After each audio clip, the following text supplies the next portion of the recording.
Kita beralih ke sorotan dari kasus Sambo. Pengadilan Negeri Jakarta Selatan menggelar sidang replik atau tanggapan jaksa penuntut umum terhadap nota pembelaan atau pledoi anak buah Sambo. Dalam pembacaan replik untuk terdakwa Hendra Kurniawan, jaksa tetap berpegang pada tuntutan.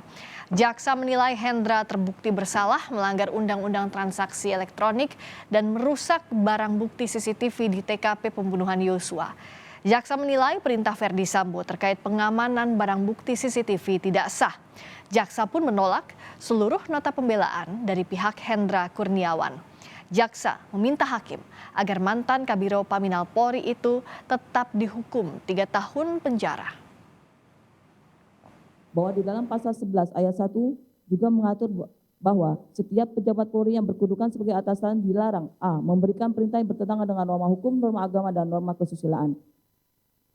Hal yang lebih unik kami temukan di dalam pledoi atau pembelaan penasihat hukum terdakwa yang kami kutip dari fakta persidangan dan keterangan ahli Adechart yang diajukan oleh penasihat hukum terdakwa, yaitu ahli Robintan Sulaiman menjelaskan terdapat 2 macam perintah, yakni pertama, perintah melaksanakan undang-undang, misalnya putusan hakim dalam suatu pengadilan di mana merupakan perintah yang dijalankan karena suatu undang-undang dan berupa suatu putusan di mana si penerima perintah dalam melaksanakan perintah dia tidak dapat diuji. Contoh seorang terpidana mati harus dieksekusi oleh jaksa penuntut dan juga pihak kepolisian untuk dilakukan tembak mati, di mana hal ini merupakan suatu peristiwa pidana, namun ia tidak bisa diuji karena ditiadakan pidana tersebut untuk yang namanya keharusan. Namun acto beform dapat diuji di kode etik yang mana menurut ahli adalah benar apabila seorang polisi mendapat perintah maka ia laksanakan untuk, dan apabila salah diuji di kode etik.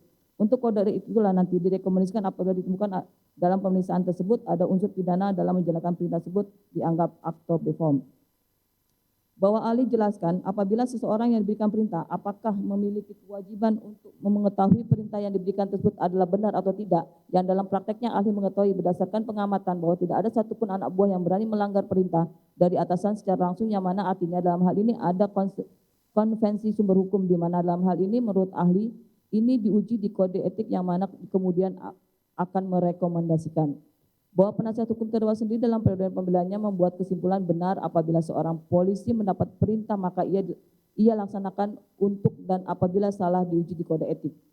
Oleh karena itu, kalau penuntut umum menggunakan pendekatan perintah dari penasihat hukum terdakwa, maka tidak dapat dipungkiri bahwa perintah saksi Verdi Sambo kepada terdakwa Hendra Kurniawan, dan begitu juga perintah terdakwa terhadap Ari Cahya dari Baris Krim Polri dan meminta kepada Agus Supratman untuk berkoordinasi dengan Irfan Widianto dari Baris Krim Polri adalah perintah yang tidak sah dan di luar kewenangan karena sudah diuji di kode etik.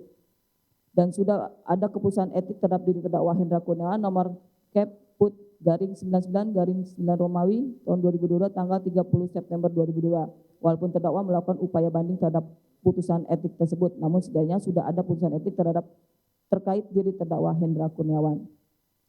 5. Dalam pledoi atau pembelaan penasihat hukum terdakwa mulai dari halaman 300 sampai dengan 405 pada pokoknya berisi tentang analisa yuridis penasihat hukum terdakwa yang pada pokoknya juga beralasan bahwa elemen unsur pasal tidak terbukti karena semua perbuatan yang dilakukan oleh terdakwa dalam rangka melaksanakan perintah jabatan serta masih termasuk dalam ruang lingkup pekerjaan atau jabatan terdakwa selaku Karo Paminal.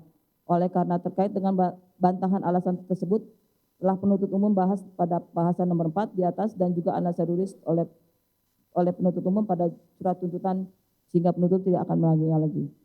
Majelis Hakim yang terhormat, penasihat hukum yang kami dan hadirin yang kami muliakan.